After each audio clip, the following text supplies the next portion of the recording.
Welcome to the HFMA Talk podcast, the podcast for NHS Finance. I'm Alex Hunt, Content and Social Media Executive at the HFMA. With an increased focus on mental health in the month of May, this episode we're shining a spotlight on the HFMA Mental Health and Learning Disabilities Network, exploring the role it plays in supporting finance professionals and improving services across the NHS. We're joined by Suzanne Robinson, former chair of the network, and Adrian Snarr, the current chair. They reflect on their involvement, the challenges facing mental health services today, and what's next for the network as it continues to evolve. This episode focuses on mental health and includes a discussion of topics such as suicidal thoughts. Some listeners may find this content distressing. Please take care while listening and seek support if you need it. Now, let's get into the conversation.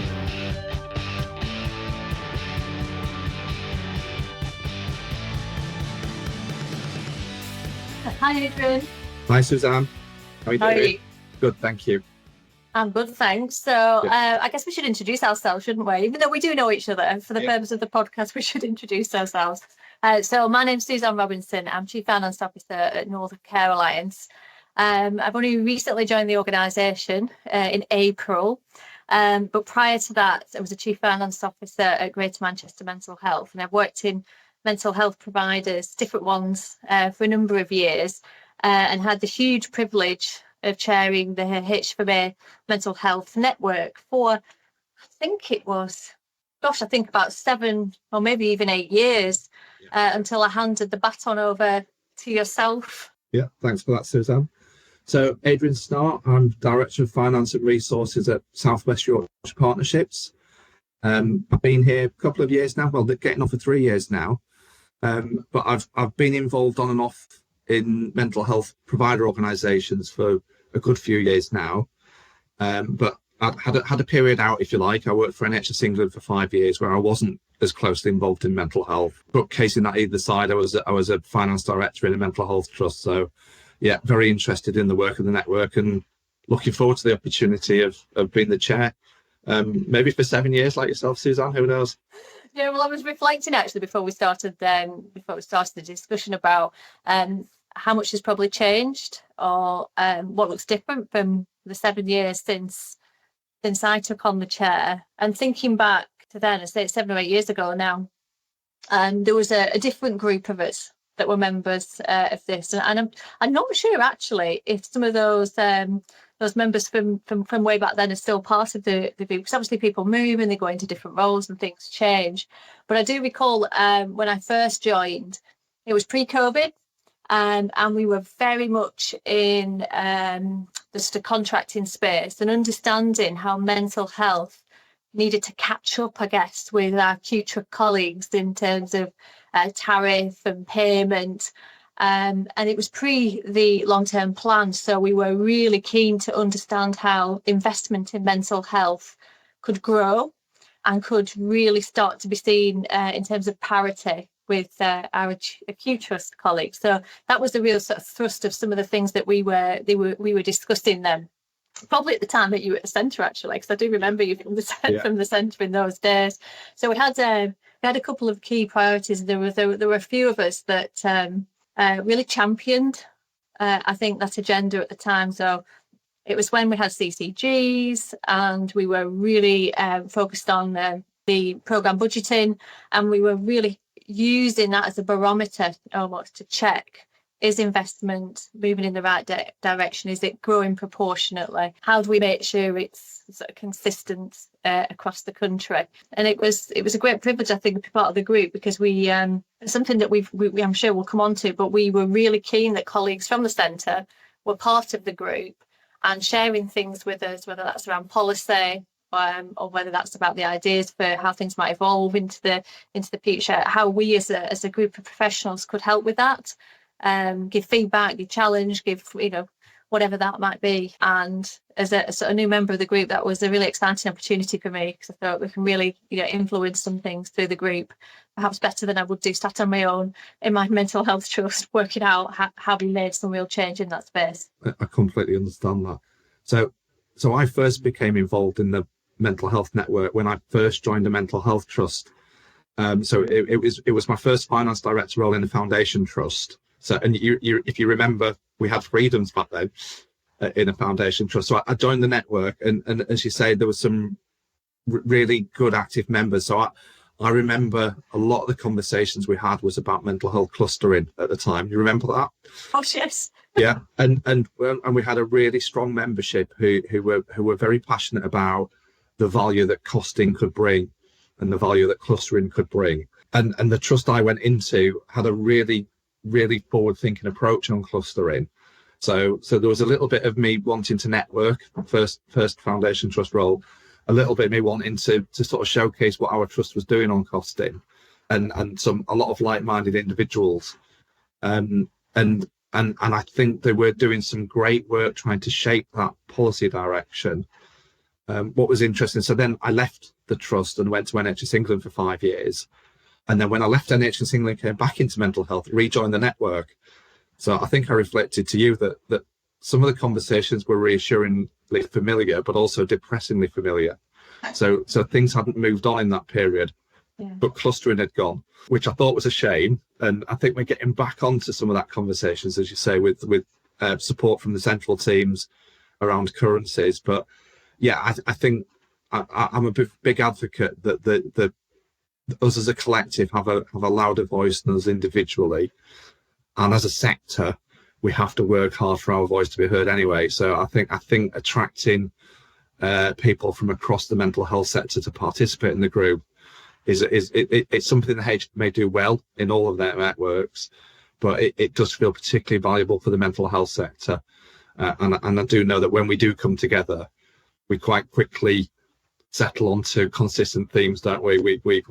We have an opportunity to air some of our challenges, and it's pretty consistent, as you might expect.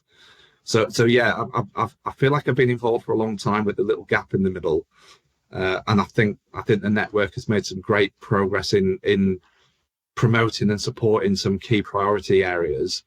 But as always, it feels like there's always a bit more to do. Yeah, absolutely. I think about the probably one of the most valuable things for me, because I was a first-time finance director when I first joined the HFMA group, and wasn't that familiar with mental health, to be honest. Because it was the first time I'd worked in a mental health provider. So as you say, to meet a group of like-minded people, and with all sessions throughout my whole tenure, there's been a period at the start. It's almost cathartic, isn't it? You know, you have a session where you just check in what else is happening in the country, because sometimes you think, oh, you're only the ones that are dealing with some of these challenges, but they are consistent. And so to share what you're doing, what others are doing, how you might get some tips and learn from others, is always a really sort of helpful part of the network. And I've got real sort of strength, I think, from learning from others.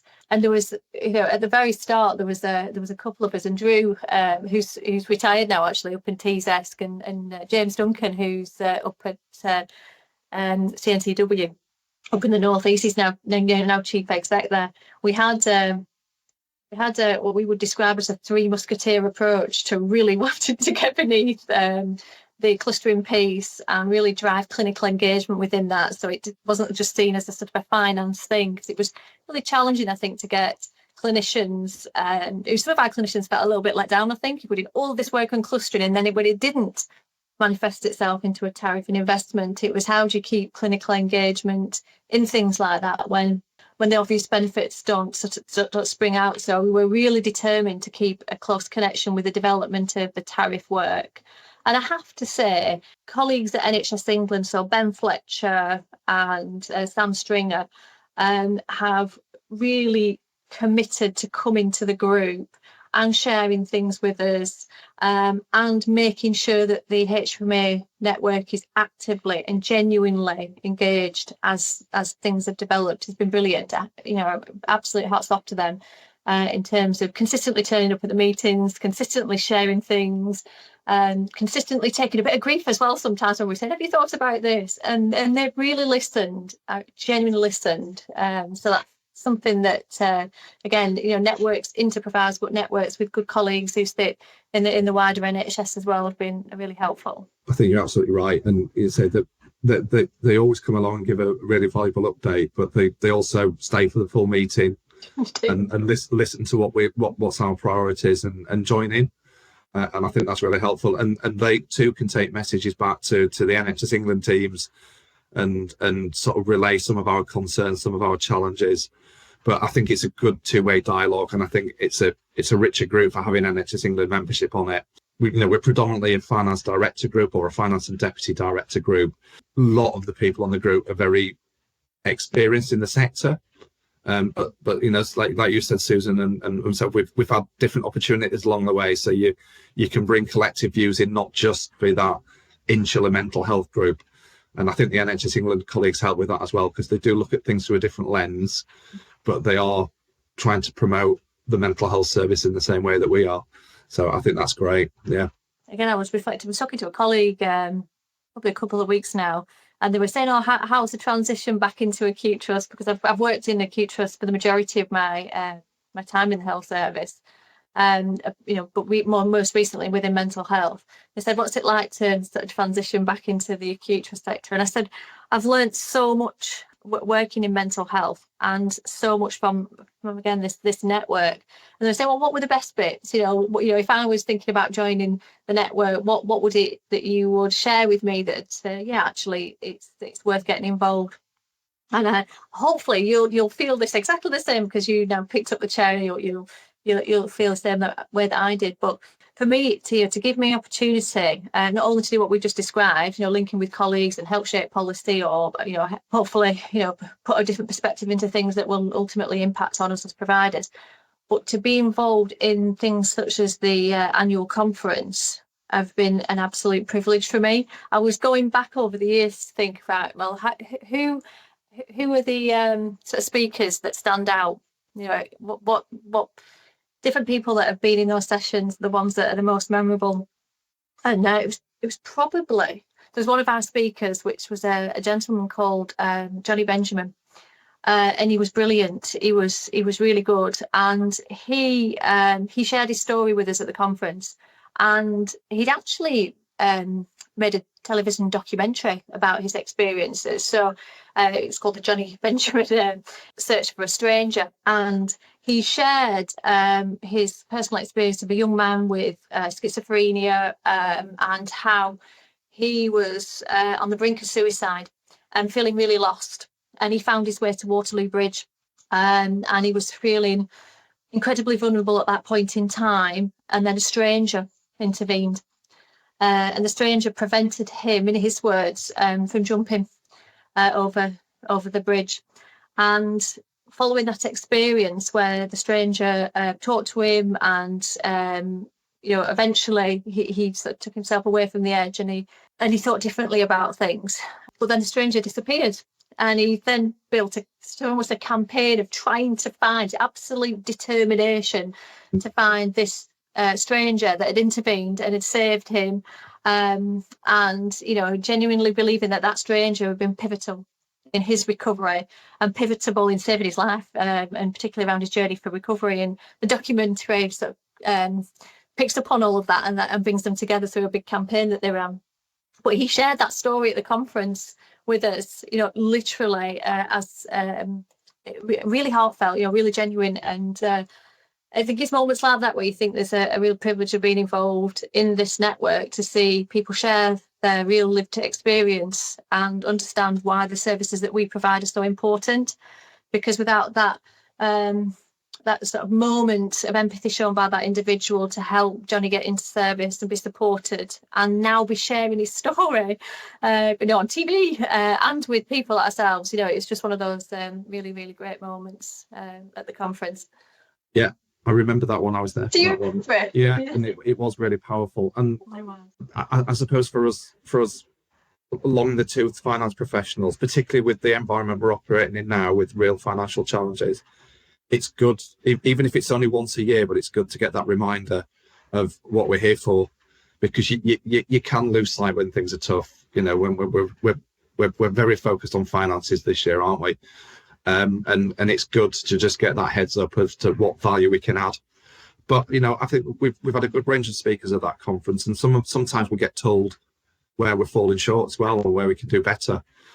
There was a group of young people who talked to us about neurodiversity, And they were very honest in their feedback to us, weren't they, about what we didn't do very well. So powerful, but for a different reason.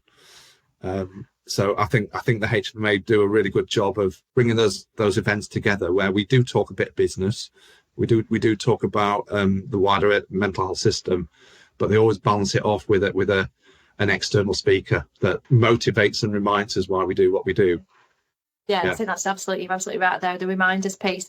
And I think whenever we're setting the agenda and thinking about what might be interesting, and I always call it a sort of a crowd puller. You know, what sort of speaker would I want to hear about? Because people are so busy and have got so much to do, and it's precious his time out. So to really leave that event being reminded of why we do what we do, or learn something that you didn't know before, or hear from those charged with sort of leading mental health. So I always get great value from listening to Claire Murdoch. I think she's a fabulous speaker. And she just makes sort of sense of the huge complex world that she operates in as well. So, to get such variety at the conference. One thing I would always encourage actually is that the mental health conference is not for those that just work in mental health providers.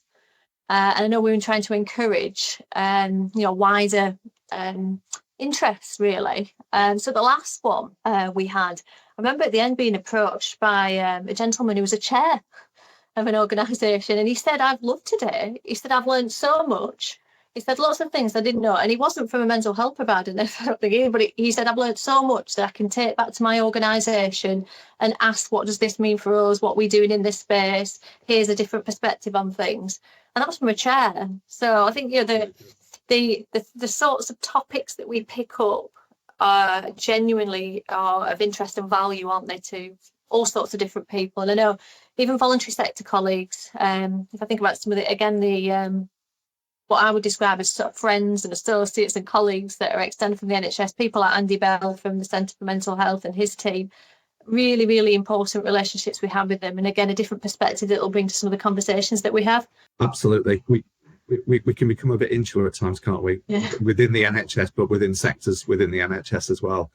And there's lots of really useful relationships to build out there with partners who can offer sometimes things that we can't for all sorts of reasons, and we just need to be able to tap into that. But again, it comes back to that network opportunity, doesn't it? The rich membership of the group, doing different things in different bits of the country and trying to understand what we can do, but also looking outside the NHS at the voluntary sector and some of those partner organisations who do some great stuff as well on really, really limited resources quite often, but have huge impact. And if we don't understand it, particularly as finance leaders, if we don't understand what they can offer, we might see them as easy targets when the financial times get really tough, whereas actually you should do the opposite wherever possible and support them, because they can offer very bespoke local services at a fraction of the cost of what we sometimes do, with minimal overhead and fleet of foot and agile in ways that the NHS quite often can't be. Absolutely, yeah. And I think the team are always from Centre for Mental Health, and always keen to sort of share those ideas.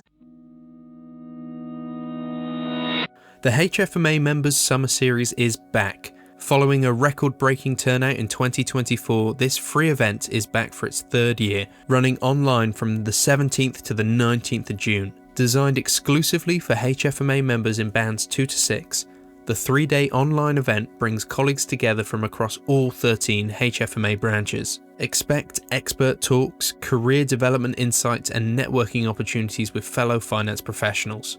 Plus, with on-demand access for 3 months, you can catch up anytime. Don't miss out. Register yourself or your team today for free.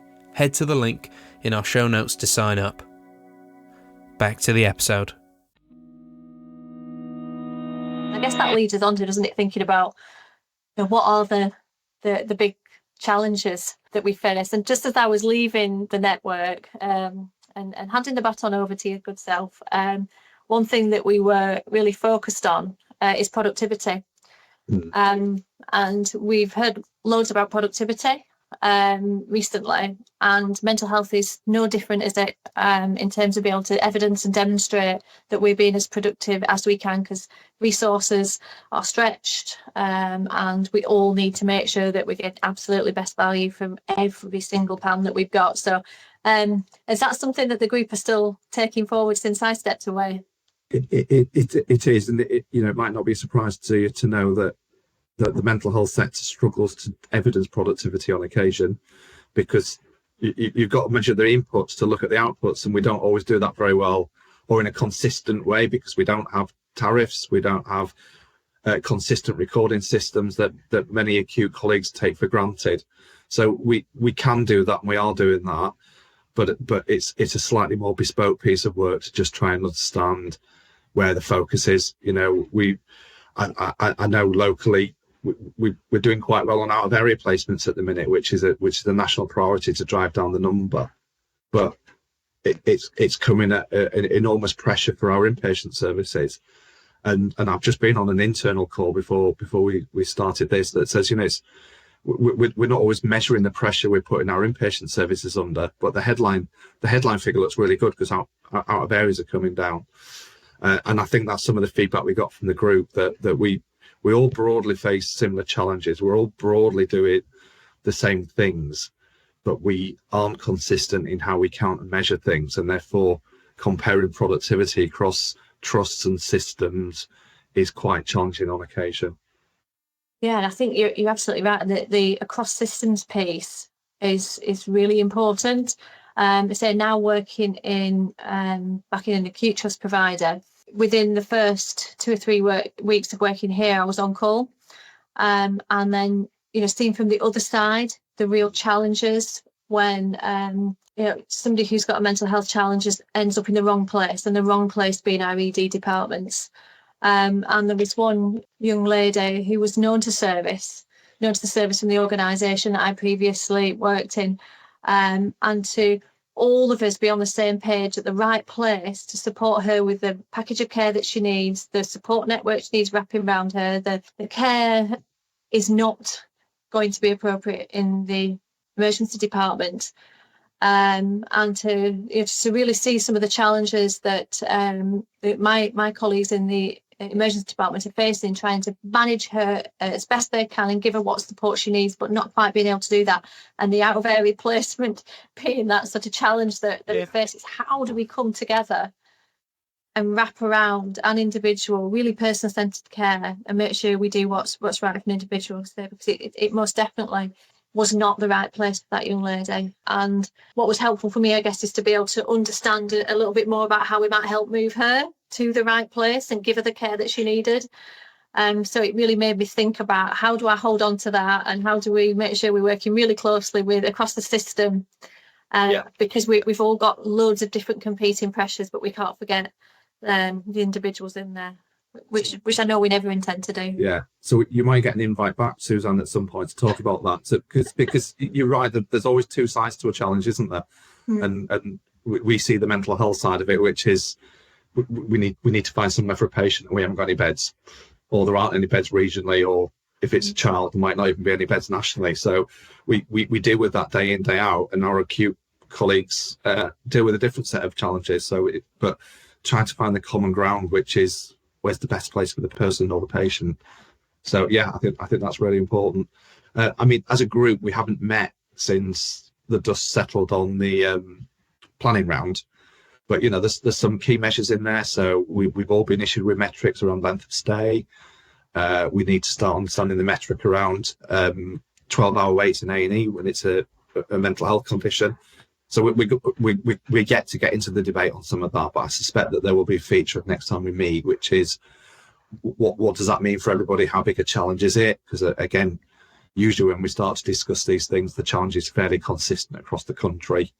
You might get some hotspots. So I think they're going to come through as themes for the year ahead. Out of area was a theme for the last year, wasn't it? I don't think that's gone away. Hopefully some of the trajectories are going in the right direction, but it's hard yards, isn't it, to get that moving in the right direction in a sustainable way. So yeah, I think productivity is going to be right up there for the foreseeable. for the network, but also just the nuanced bits of which bits of productivity we're going to focus in on. And as always, there is a significant focus on inpatients. It's a big cost driver. It's a big pressure point because there aren't enough beds. And in some parts of the country, there's still high levels of out of area placement. So that's going to drive some of the discussions. Yeah, and it's probably something, I think it's, it's a good point about, reconnecting and joining things up, because given the challenges that we all face and making sure that there is, going back to value for money, and we're getting absolutely the best out of the resources that are made available to us, that understanding cost is really important. And that just doesn't sit around the boundaries of an individual organisation. It's across the system, isn't it? And that real... getting beneath what drives spend, what things should cost, as well as what things do cost.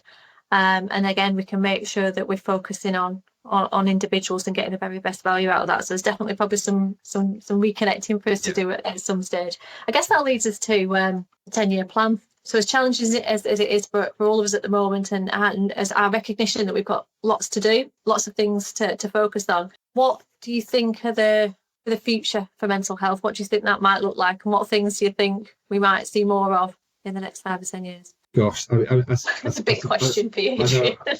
I know it is a 10-year plan, so it's got a good horizon on there. You mentioned Claire Murdoch earlier. I think we need Claire and the team to make sure that they are lobbying hard for mental health, because as much as anything, we need to make sure that there is reference to some of the priorities we're going to face in mental health. So the government aims around the three key aims around the 10-year plan are all applicable to mental health, but you do sometimes get a sense that it is still very acute focused. When we talk about wait times, we talk about wait times for elective for the constitutional standard, which are important. We are starting to talk about wait times to some mental health services. So we talk about ADHD, we talk about autism. We've been talking about children's services for a little while, but that's not the extent of it. It depends on your system and your trust, but there are in some service areas really pressured services with really long wait times. So I think that there's another parity discussion there, isn't there? Why is it acceptable to wait a couple of years to access a mental health service, and it's not acceptable to wait more than 18 weeks in an acute care? And I know acute isn't at 18 weeks at the minute, but that's the ambition, isn't it? So we want to make sure we're part of that conversation. The digital shift is going to be really important. Again, there's some really high-profile digital shifts, use of robotics in acutes, in operating theatres, all that sort of stuff, looking at diagnostics. But actually, there's tools that we already use. There's tools we could use more of in the sector. So we want to be on that journey with that shift to digital. So I think we can read into the 10-year plan a lot of what will be explicitly stated about mental health, but also what's implied within there. And I think we just need to embrace it and make sure that we've got a voice for the sector to be part of that journey. We don't want to be left behind. We don't want to be secondary to that conversation. So we just need to make sure that we're on board with it and we give it some real focus. I think we can start to see some of the emerging messages about what might be key imperatives within that 10-year plan. It may be in some areas we are leading the way already. For many years, mental health has had very strong community provision, which is linked into inpatient stays.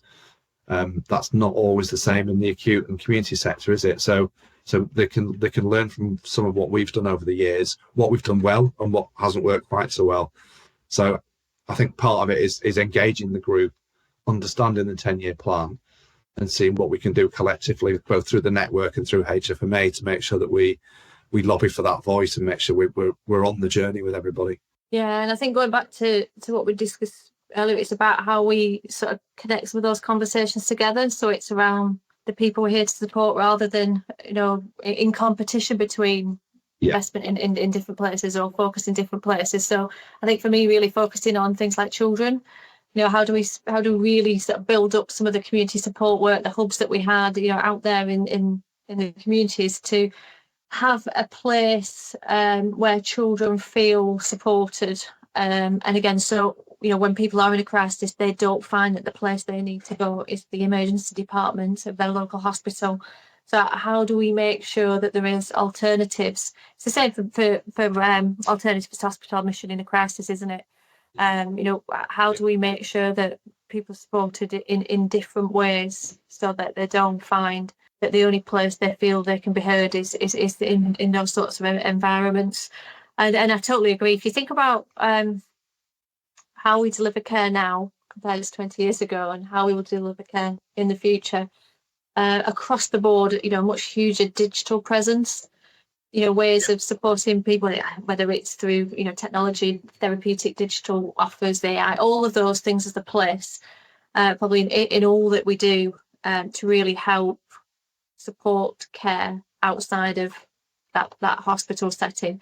And I think to really major on the community model in that would be really great. And then building on the reducing stigma too, because again, I think we've come some way over the past, particularly the last 5-10 years, around people feeling more comfortable to talk about mental health, and the awareness being much greater. And I think that's definitely something with the things that we've described would be great to continue. But we know, because we know it's going to be a challenge, isn't it? So you've got to be able to think about the things that we need to do here and now, absolutely, in that productivity space, and building ourselves for a better future in that 10-year plan. I think so, and I think as leaders we have a role, don't we, to offer some things for hope for the future. It feels tough right now. It's going to feel tough in maybe the next couple of years, but we have to hold on to some vision as to where we want to take our services and what the future might look like. So I think we can do that individually as leaders, but we can also do it collectively through networks such as this. And I think, as I said earlier, we are collectively a more powerful voice and an advocate for the service than we are individually. So we should keep promoting the network in that respect. One thing we've never had a challenge with is active membership. We've always got people volunteering, whether they've just moved into mental health trusts, which is how we both got involved, or they've been there for a while. But we've got good engagement across a whole range of experience, and that's despite how busy everybody is delivering their day job, working in our local systems. They do give up their time to participate in the network. I think they all get something out of it as well, which is one of the reasons why they volunteer. But I think it's good. It's not a network that we've ever said, not sure we can do this piece of work because we can't get the volunteers to take it forward, despite everything that's going on. Yeah, I think I don't know if we always, well, I say we, I'm not not part of the network in quite the same way now, but when I was a we, we were quite unique in that every single mental health provider in the country was a member of. And that was sort of real strength. So yes, we had some great willing volunteers who did a little bit more in terms of coming to the network groups, and in some cases taking on a little bit more responsibility about leading a piece of work, or attending something on behalf of the group, or maybe sitting at a round table, or maybe doing a webinar or a podcast like we do. But actually, in terms of whatever it was we developed in that space, to cascade it out for full coverage of the whole of the mental health network was, I think, again, something that was a little bit unique, and just sort of proves the value, I think, that people were still getting from however closely you were affiliated with the work that happened. So it was really sort of positive feedback on that. I'm definitely going to take away that how we think about that connectivity. I've learned so much working in mental health, but as I see the challenges from a different perspective now, I sit back in the acute trust, and again, it's how we think about the work that we need to still do together and not be doing in isolation of one another, because we've got all sorts of challenges. We just need to find the space in the middle, don't we, where it makes sense to continue to work really closely together. Yeah. So, Suzanne, have you taken the opportunity yet to think about your networks back in the acute sector, or you're just taking stock of the organisation for a while? It's a good question, actually. So it's day 27, working day 27 here, and so I am just taking in what's happening around me, but I'm just thinking about some of the other work that I'm still doing for One NHS Finance, and how that spreads across all of us and connects all of us together in a slightly different way. But I imagine, give me 6 months and I'll be thinking about what other parts can I get involved with. Sure. And maybe that's something that we think about outside of this podcast, about how we connect some of those challenges together. Absolutely. I think I might take you up on that offer. I'm not sure you made the offer, but to come and talk us about mental health trust in ED departments and what impact it actually has, and what we can do in terms of sharing ideas for a way forward. Yeah, absolutely. Because it's and I think in my system we're starting to think about that from a capital perspective, as well as and again, seeing firsthand in the last couple of weeks how challenging it can be for an individual who finds themselves in the emergency department, and how difficult it will be for the staff to give them the care, attention, support, all the things that when there's lots of other activities happening around them, but the environment is really key to that. So how we make sure we've got an environment that provides privacy and dignity and space and calm, that's not in the thrust of a busy ED department, can be really, really important. It can make such a difference to somebody's experiences. So again, in our system, we're having conversations about how we might do that on the footprint that we've got, with the money that we've got, but how do we work together to prioritise that sort of space. Yeah, I think that'd be really good. And then I know the example you mentioned earlier about a patient in the ED that was known to the mental health service. What I'm hearing, certainly in our system, more and more is patients presenting to ED who are not known to the mental health service, so are in crisis, but it's, whether it's first episode or first contact, and with children as well. Some quite poorly children, where the first presentation is in an ED department. So that's a slightly different dynamic to what we might have been used to in the past. Yeah, and going back to my experiences being on call in the last couple of weeks, both those things have occurred as well. So in addition to the young lady that was known to service, to some young children with the first presentation in the emergency department. So making sure that we can signpost and get the right support to those individuals, in a way that means that their next experience is one that's different, hopefully, to having to feel that the only place that you can go is through the service that's open 24/7. And so some really really hard to see some young children who were facing some of those challenges. And another example was a young mum who'd never experienced any mental health challenges in all her life, but had a first episode of psychosis and presented at the A&E department because she didn't know what to do, and she didn't really understand what was happening. So again, that wraparound support to pick somebody up in those really challenging places and give them the very best that we can give them, and not leave somebody sat in A&E for 15 hours before we get to that. That's just not great for them, and it's certainly not for anybody else that's there as well. So there's definitely more we can collectively do, I think, to support service users in that way. No, I agree. Yeah, that's our commitment here. We're going to do something about it. yes, but with the focus, remember why we're doing it. It is disruptive, but actually it's really disruptive and distressing for the patient. Absolutely is. Yeah. Well, it's been really nice to see you again. Really good to connect. Really great to hear that the network is still thriving and still got lots of great things to focus on. I never know, you might actually take me up on the offer and invite me back for a bit. Yeah, we might do. Thank you, Suzanne. Okay. All right. Bye-bye. Thank you to both Suzanne and Adrian there for their insights into the HFMA's Mental Health and Learning Disabilities Network.